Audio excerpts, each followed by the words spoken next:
အားလုံးပဲမင်္ဂလာပါကျွန်တော်ဒီစမ်းသပ်မဲ့ lab ကတော့Static Route lab ကိုစမ်းသပ်မှာဖြစ်ပါเนาะ Static Route မှာ Native IP ကိုအသုံးပြုပြီးတော့ကျွန်တော်စမ်းသပ်မှာဖြစ်ပါเนาะ Static Route ဆိုတော့ကျွန်တော်တို့router တစ်လုံးကနေပြီးတော့ကျွန်တော်တွားကျင်တဲ့ဒီ network တွေကိုကိုယ့်ရဲ့ routing database ထဲမှာကျွန်တော် manually ဒီ network တွေကိုထည့်သွင်းပေးရပါဖြစ်ပါเนาะအဲ့မှာလက်ရှိလုပ်မယ့် lab က Native IP ကိုအသုံးပြုပြီးတော့ကျွန်တော်တို့ Static Route ကို communication လုပ်အောင်ဖြစ်ပါ Native IP ဆိုတာကတော့ပြောရမယ်ဆိုလို့ရှိရင် router လုံးကသူတွားကျင်တဲ့ network ကိုပို့ဆောင်ပေးနိုင်တဲ့တခြား router ကဒီ IP address ကိုကျွန်တော်အတိတ်ပဲဖွင့်ဆိုအောင်ဖြစ်ပါเนาะ Native IP ဆိုတာကျွန်တော် router လုံးကနေပြီးတော့သူမသိတဲ့ network တစ်ခုသူတွားကျင်တဲ့ network တစ်ခုကိုအရောက်ပို့ဆောင်ပေးနိုင်မယ် router လုံးနောက်တခြား router တစ်ခုမှရှိတဲ့ IP address ကိုညွှန်းဆိုတာဖြစ်ပါเนาะဟုတ်ကဲ့အဲ့တော့ကျွန်တော်ကလက်ရှိလက်မှာကျွန်တော်network တွေတုံးလာတယ်အဲ့ network တွေမှာရှိတုံးလာတယ်ဒီ range တွေကဒီလက်မှာပြထားတယ်ဒီ node လေးအတိုင်းပါပဲเนาะအဲ့တော့ကျွန်တော်ရင် router 1မှာကျွန်တော် communication အရင်လုပ်လိုက်မယ်เนาะ router 1မှာကျွန်တော်က local network က FU 5.1/0 နဲ့ချိန်ထားဆိုတော့ 5.1/0 မှာ 192.168.254 ဆိုတဲ့ address ကိုပေးရမှာဖြစ်ပါเนาะအဲ့ address ကကြတော့ပြောမှဆိုရင်ဒီအောက်ကဒီ router 1ရဲ့ local network မှာရှိတဲ့ဒီ client တွေကနေပြီးတော့ဒီ default gateway IP အဖြစ်အသုံးပြုရမှာဖြစ်ပါအဲ့တော့မှသာနေဒီအောက်ကရှိနေတဲ့ client တွေ channel ကိုတွားပြီးတော့ router ပို့ဆောင်ပေးနိုင်မှာဖြစ်ပါเนาะrouter 1မှာကျွန်တော်က interface ကိုဝင်လိုက်မယ်ကျွန်တော်က interface 5.0/1ဆိုတဲ့ command နဲ့ router ရဲ့ဝင်လိုက်မယ်ပြီးတော့sorry ကျွန်တော်1/0 okay အဲ့ဆိုရှင်ကျွန်တော်IP ပေးရမယ်ပေးချင်တဲ့ IP 192.168.10.254ဆိုပြီးပြီနော်အဲ့တော့router 1ရဲ့ 5.1/0 192.168.10.254ဆိုပေးလိုက်မယ် okay ပြီးတော့ကျွန်တော်ပို့enable လုပ်ရအောင်နော်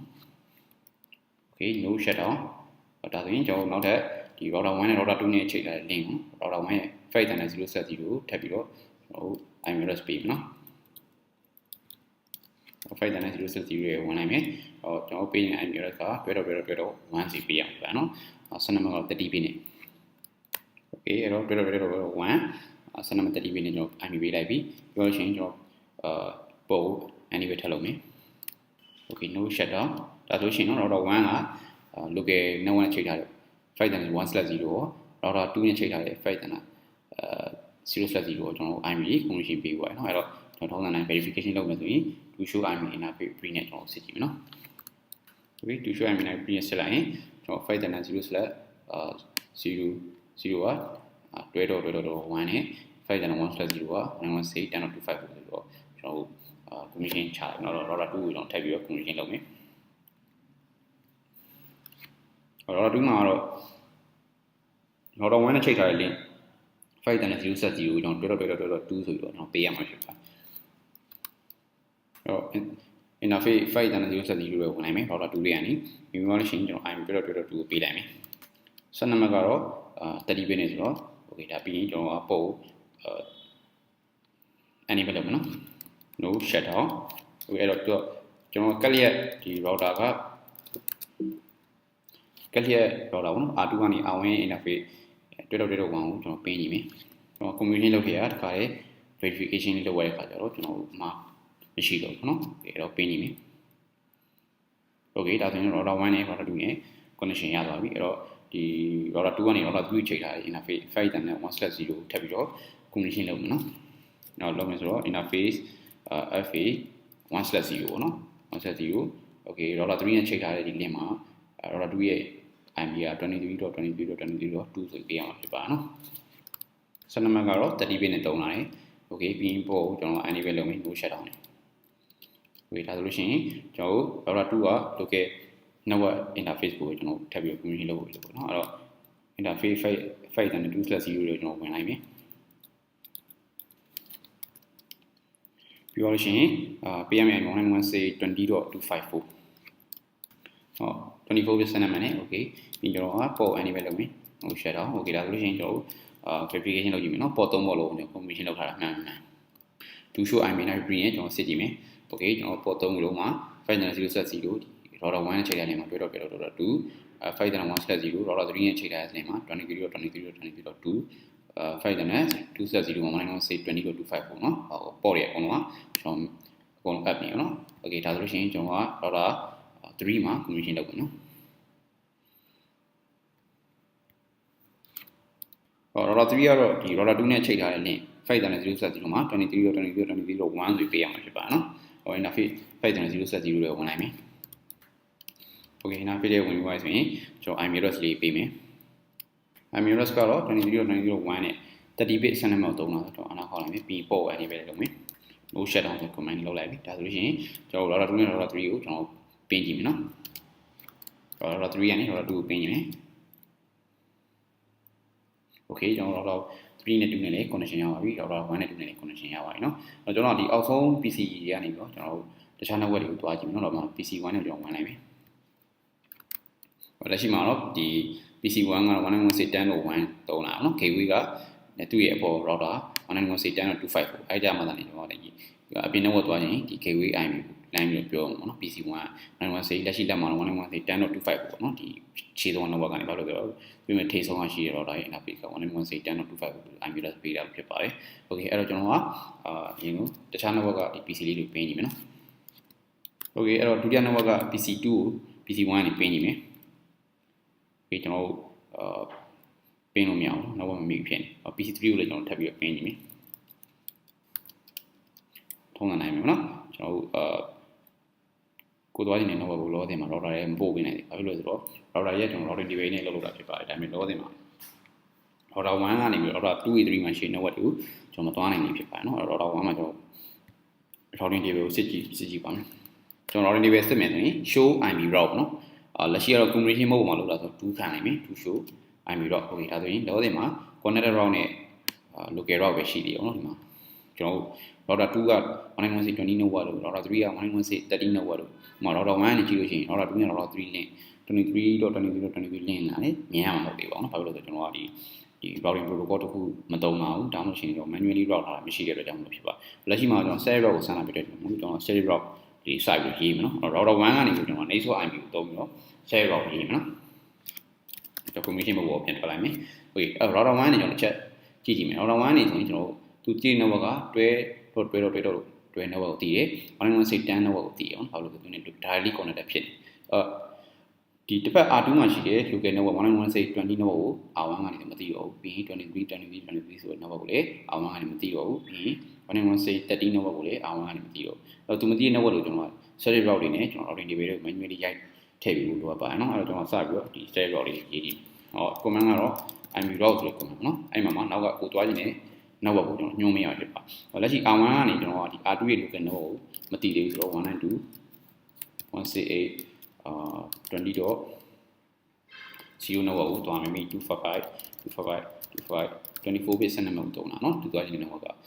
သူကနေပို့ပြမှာလဲဆိုဒီနောက်မှာ native IP ကျွန်တော်ပြောပြရမှာเนาะလက်ရှိ native IP မှာ IP က R1 တော့ဆိုသူဖြစ်မလဲဆိုတော့သူနဲ့ direct ချိတ်ဆက်တာဒီ R2 ရဲ့ဒီ interface မှာတုံးလာတဲ့ IP လို့เนาะအဲ့တော့ပြောရင်တွေ့တော့2လေးကဒီ 191.20 network ကိုတွားဖို့အတွက်ပို့ပေးမယ် native IP ဖြစ်ပါเนาะ R1 တော့ okay အဲ့ဒါဆိုလို့ရှိရင်ကျွန်တော် native IP ကို R1 နဲ့ R1 တော့ native IP ကို R2 ကသူနဲ့ directly connected ဖြစ်နေတဲ့ IP ကိုညွှန်းမရအောင်เนาะအဲ့တော့တွေ့တော့2ဆိုတာလေးကိုညွှန်းမရအောင်ဖြစ်ပါတယ်ပြီးရင်နောက်ဒီ R1 ကနေနောက်ထပ် network တစ်ခုကဒီ R2 နဲ့ RP ချိတ်ဆက်ထားတဲ့ဒီ link ပေါ့23 network လေးကိုမသိသေးဘူးကျွန်တော်အဲ့ဒါလေးကိုထပ်ပြီးတော့ရေးပါမယ်โอเคအဲ့တော့ကျွန်တော်ဒီမှာနောက်ထပ်တစ်ကြောင်းက router 1ကနေ23 network ကိုမသိတဲ့အတွက်ကြောင့်မို့ကျွန်တော်ကတွားခြင်းတဲ့ network ကိုရေးလိုက်တယ် 30-bit စနစ်မှာဘယ်လိုပို့ပြီးမှလဲဆိုတော့ router 2ကနေပို့ပြီးမှ router 2မှာ R1 နဲ့ direct ချိတ်ဆက်ထားတဲ့ဒီ interface IP တွေတွေ့တော့2လေးကပို့ပြီးမှဖြစ်ပါနော်โอเคအဲ့ဒါဆိုရင်ကျွန်တော်နောက်ထပ်တော့ဒီမှာ R1 ကနေကြည့်မသိတဲ့ network 3ခုရှိအောင်နော်အဲ့တော့ R3 ရဲ့ local network လေးကျွန်တော်ထပ်ပြီးအပ်အောင်နော်အဲ့တော့ R3 ရဲ့ local network ကိုထပ်ပြီးကျွန်တော်ရေးရမယ်အဲ့တော့ R3 ရဲ့ network က R3 ရဲ့ local network 191.30.0 ကိုတွားခြင်းနဲ့ဒီ R1 ကနေဘယ်ကြောင့်ပို့ပြီးမှလဲဆိုတော့ R2 ရဲ့ R1 နဲ့ချိတ်ဆက်ထားတဲ့ interface တွေ့တော့2ကပို့ဖြစ်ပါနော်အဲ့တော့ကျွန်တော်ဒါ serial route 3ကြောင်းကျွန်တော်ရေးလိုက်ပြီနော်ပြန်စစ်ကြည့်မယ် to show run ကျွန်တော်စစ်ကြည့်မယ်နော် okay နော်ဒီမှာကျွန်တော် route 3ကြောင်းရေးရတယ်ပထမတစ်ကြောင်းကကျွန်တော် R2 ရဲ့ local network တွားခြင်းနော်ပြီးတဲ့ကြောင်းက R2 နဲ့ RP ချိတ်ထားတဲ့ link ကိုတွားခြင်းနော်နောက်တစ်ကြောင်းကကျွန်တော် R3 ရဲ့ local network ကိုတွားခြင်းနော် okay ကျွန်တော် PC လေး client PC နဲ့ပြန်ပြီးတော့ဆန်းကြည့်မယ် PC2 PC1 နဲ့ပြင်ကြည့်မယ် okay မရောက်သေးဘူးเนาะအဲ့တော့နောက်ထပ် PC1 နဲ့ PC2 ထပ်ပြီးတော့ပြင်ကြည့်မယ် sorry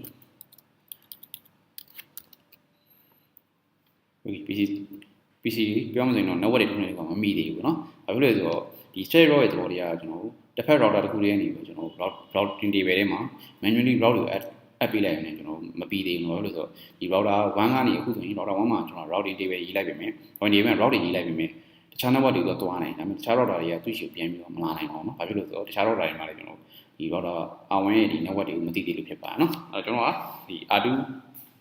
R2 ရဲ့ view လေးကနေကြည့်ကြည့်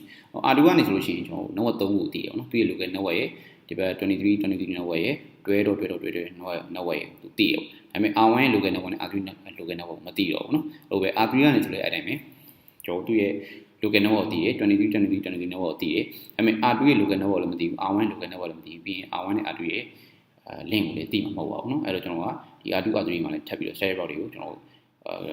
manually assign လုပ်ပြီးလို့ပါเนาะအဲ့တော့ကျွန်တော် R2 လေးကိုတွားလိုက်မယ်R2 ကနေဆိုလို့ရှိရင်တော့ကျွန်တော်တို့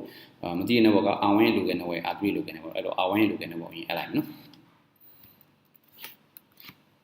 ဟုတ်အဲ့တော့ကျွန်တော်ကIME route ဆို command နဲ့တွားချင်တာ R1 ရဲ့ local network ဆိုတော့ 191.10.24/7 နဲ့ဘယ်သူကပို့ပေးမှာလဲဆိုတော့လက်ရှိ R2 ကနေ R1 ရဲ့ local network ရောက်ဆိုဒီ R1 ကပို့ပေးမှာနော်အဲ့မှာ R1 ရဲ့ဒီ directly connected ဖြစ်နေဒီ interface မှာသုံးလာတဲ့ IME route ပေါ့နော်အဲ့တော့တွဲတော့1လေးကပို့ပေးနိုင်မှာဖြစ်ပါတယ်အဲ့တော့မှနေဆို IME ကတွဲတော့1ဆိုကျွန်တော်ပြောပြလိုက်တယ်နော်ဒီတော့အနာခေါ်လိုက်မယ်ပြီး router 2ကနေ R3 ရဲ့ local network ကိုထပ်ပြီးတော့တွားအောင်နော်โอเคအဲ့တော့ကျွန်တော် router 3ရဲ့ local network ကိုတွားဖို့ဆိုရင်တွားခြင်း network က 191.30.network တွားခြင်းနော်အဲ့တော့ဘယ်သူကပို့ပေးမှာလဲဆိုတော့ကျွန်တော်လက်ရှိမှာကျွန်တော် R3 ကနေပို့ပေးမှာနော် R2 ကို R2 ကနေဒီ R3 ရဲ့ directly connected ဒီ interface တွေကနေချိတ်ဆက်ပြီးမှာဖြစ်ပို့ဆောင်မှာဖြစ်တော့အဲ့တော့ဒီ R2 ရဲ့ နေဆို IME ကဒီ R3 ရဲ့ local network ရောက်ဖို့ဆိုရင် R3 ရဲ့ fast ethernet serial set ကျွန်တော်သုံးလာတဲ့ 23.20.20.1 ဆိုတဲ့ interface IME route လေးပဲဖြစ်ပါနော်โอเคတော့ကျွန်တော်အားခေါ်လိုက်မယ် blue show run နဲ့ပြန်စစ်ကြည့်ပါနော်ကျွန်တော်routing နှစ်ကြောင်းရေးတာနော် R2 ကနေသူမသိတဲ့ network ကို stereo route ထိုးလာတယ်โอเคအဲ့တော့ကျွန်တော်ကပြောမှဆိုတော့လက်ရှိမှာကျွန်တော် R1 နဲ့ R2 မှာရှိတဲ့ network တွေအချင်းချင်းသိပါလောက်ဘူးဘာလို့လဲဆိုတော့ R2 ကနေလေ R1 network တွေကျွန်တော် stereo route ရေးပြီးသွားပြီ R1 ကနေလေ R2 R3 stereo route တွေရေးပြီးဒါပေမဲ့ R3 မှာတော့မရေးရတဲ့အတွက်ကြောင့် R3 ကတော့မသိသေးဘူးနော် R1 နဲ့ R2 အချင်းချင်းကျွန်တော်သိရဆိုတော့ PC1 နဲ့ PC2 ဆိုရင်ကျွန်တော် combination ရနေတယ်ဒီစလေးရပါပေါ့အဲ့တော့ကျွန်တော် test ဆန်းနေမယ်နော်โอเคကျွန်တော်ဆန်းနေမယ်โอเคဒါဆိုရင်ကျွန်တော်network နှစ်ခုတော့မိသွားနော်နောက်ဆုံး network R3 မှာရှိလို့က network မိလို့ဆိုရင် R3 မှာကျွန်တော် stereo route တွေထပ်ရေးဖို့လိုပါတယ်အဲ့တော့ကျွန်တော် R3 network တွေကိုလာလိုက်မယ်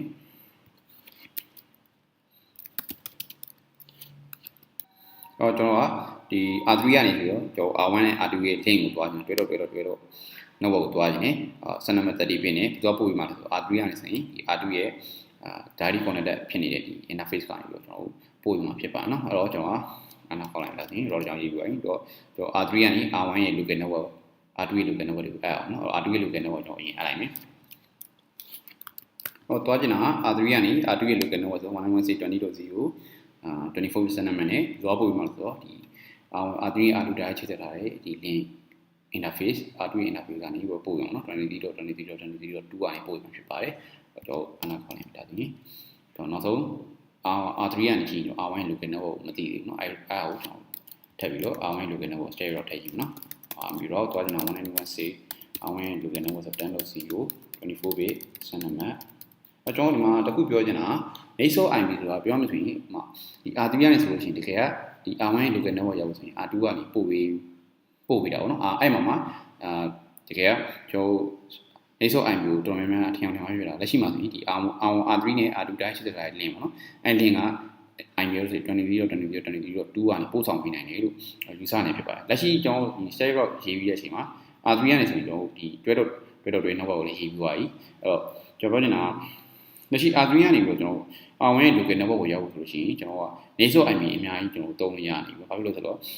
လက်ရှိ R3 ကနေဆိုရင်ကျွန်တော်23.22.2 ကိုသွားလို့ရတယ်တွဲတော့2ကိုသွားလို့ရတယ်တွဲတော့1ကိုသွားလို့ရတယ်သူသွားလို့ရတဲ့ဒီ IP မှန်တယ်ကျွန်တော်နေဆို IP ဖြစ်ကျွန်တော်သုံးလို့ရတယ်ဘာဖြစ်လို့ဆိုတော့ဒီ .short ဒီ23 network နဲ့တွဲ network တွေကနေပြီးကျွန်တော်ဖြတ်ပြီးတော့ဒီ R1 local network သွားလို့ရတဲ့ကြောင့်မလို့ပြောမှဆိုရင် R3 ကနေ reachability ရှိနေတဲ့ IP plus မှန်တယ်ကျွန်တော်နေဆို IP ဖြစ်သုံးလို့ရပါတယ်နော်ဟောကျွန်တော်ဒီမှာ route မရေးခင်မှာကျွန်တော်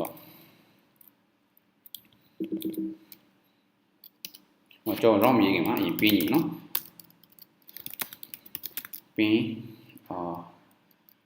R2 ရဲ့ဒီ 12.2 နောက်တော့ပေးနေပြီ okay reachability ရှိရပါတော့ပြီးရင် R1 ရဲ့ 12.1 နောက်ကိုပေးနေပြီ reachability ရှိတယ်ဒါပေမဲ့ကျွန်တော်တို့R3 ကနေ R1 ရဲ့ local interface ပေါ့နော် 192.168.10.25 ကိုပေးနေပြီ okay မရတော့ဘူးเนาะအဲ့တော့ကျွန်တော်ကလက်ရှိမှာ R3 ရဲ့ reachability ရှိနေတာ 23.2 ရဲ့12.2 ရဲ့ 12.1 ရဲ့ပေါ့နော်အဲ့ IP အကုန်လုံးကျွန်တော် next IP အသုံးပြုလို့ရပါတယ်เนาะဘာဖြစ်လို့လဲဆိုတော့ကျွန်တော်က reachability ရှိနေတဲ့အတွက်ကြောင့်ပေါ့ next IP ဆိုတာပြောမှဆိုလို့ရှိရင်ကိုသွားနေတဲ့ network ကိုတွားဖို့အတွက်လမ်းမှာဒီလမ်းတောက်လျှောက်မှာရှိနေတဲ့ IP เนาะကိုနဲ့ reachability ရနေတဲ့ IP တွေကိုဆိုလိုတာဖြစ်ပါတယ်เนาะဒီလက်မှာတော့ကျွန်တော်ကR2 ရဲ့ interface ကိုသုံးနေရ R1 interface ကိုသုံးနေဒါပေမဲ့တစ်ခုတော့ရှိတော့ okay R3 ကနေပြီးတော့ကျွန်တော် next IP ကိုဒီ R1 ရဲ့ 12.1 IP ဖြစ်next IP ကိုသုံးခဲ့မယ်ဆိုလို့ရှိရင်တော့ဒီ R1 link ကနေပြီးတော့ကျွန်တော် down သွားလို့ရှိရင်တော့R1 interface down သွားတာခဲ့လို့ရှိရင်တော့ကျွန်တော် connection ကျသွားမှာဖြစ်ပါတယ်เนาะR2 မှာ R2 မှာလောက်ထားလို့ဆိုရှင်တော့ channel network တွေရှိသေးတယ်ဆိုတော့ကျွန်တော် R1 ကို R1 down သွားမယ်လေကျွန်တော် R2 ကနေ channel network ကိုတွားနိုင်မှာဖြစ်ပါတယ်เนาะအဲ့လိုဒါတော့ကိုယ့်ရဲ့လုပ်ငန်းထဲမှာလိုအပ်သလို communication တွေလုပ်လို့ရပါတယ်ကိုကမလုပ်ခင်မှာကြိုပြီးတော့စဉ်းစားအောင်ဒီ R2 နဲ့ R2 မှာ next IP ပြေသုံးတာနဲ့ R1 မှာ next IP သုံးတာဘာကွာပါလဲကောင်းကျိုးတွေရောပါလဲဆိုးကျိုးတွေရောပါလဲကျွန်တော်တို့စဉ်းစားလို့ရပါတယ်เนาะ okay အဲ့ဆိုရှင်ကျွန်တော်က IP route တွားနေတာ R1 local network 10.0 24bit စနစ်မှတ်next IP ကိုကျွန်တော်ကလက်ရှိမှာနမူနာစမ်းသပ်နေတယ် R1 ရဲ့ 12.1 ကိုကျွန်တော်သုံးရမှာဖြစ်ပါတယ်เนาะ okay ဒါဆိုရင် to show IP route ဆိုတဲ့ command နဲ့ပြန်စီရင် R3 မှာကျွန်တော် set route 3ညောင်းရေးရတယ်เนาะကျွန်တော် set route ကြီးပဲရွေးပြီးစက်တယ် okay ဒါဆိုရင်ကျွန်တော်set route 3ညောင်းရေးရတယ် R3 ကနေအဲ့တော့ကျွန်တော် reachability ရမရ PC1 ကိုနိုင်မယ်ညီမနော် R3 ကနေပြီးတေ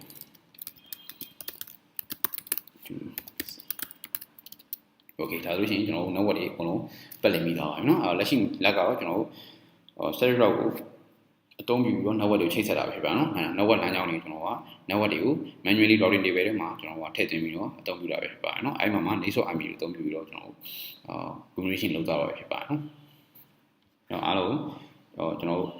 communication တွေကျွန်တော် verification ပြန်လုပ်မယ်ဆိုလို့ရှိရင်တော့ verification လုပ်ရတဲ့ command တွေတော့ to show run ဆိုတဲ့ command ကိုကျွန်တော်တို့သုံးရတယ်ဒီဒါ R3 နဲ့ဆင်မယ်ဆိုရင်ဒါကျွန်တော် set route 3ညောင်းရေးရအောင်เนาะပြီးလို့ရှိရင်IP route ဆိုတဲ့ command ကိုကျွန်တော်တို့သုံးပြီး show IP route ဆိုတဲ့ command သုံးရတယ်လက်ရှိမှာဆိုရင်ဒီမှာ set route တွဲ network ကိုတွားမယ်ဘယ်ကနေ 20.20.2 ပိုင်းကျွန်တော်ရေးရတယ်ဒီမှာ 192.10.0 ဒီ R1 local network ကိုကျွန်တော် 12.1 ကနေတစ်ဆင့်တွားမယ်ဆိုကျွန်တော်ရေးရအောင်เนาะပြီးရင် 192.20.0 နောက်ပေါ့နော် R2 network ကိုကျွန်တော် 20.20.2 R2 ရဲ့ interface နဲ့ဖြတ်ပြီးတော့တွားမယ်ဆိုကျွန်တော်ရေးရတာဖြစ်ပါเนาะဒီမှာလက်ရှိမှာကျွန်တော်ဒါ routing table ထဲမှာ set route ရေးရတယ်metric တွေဒီမှာကျွန်တော်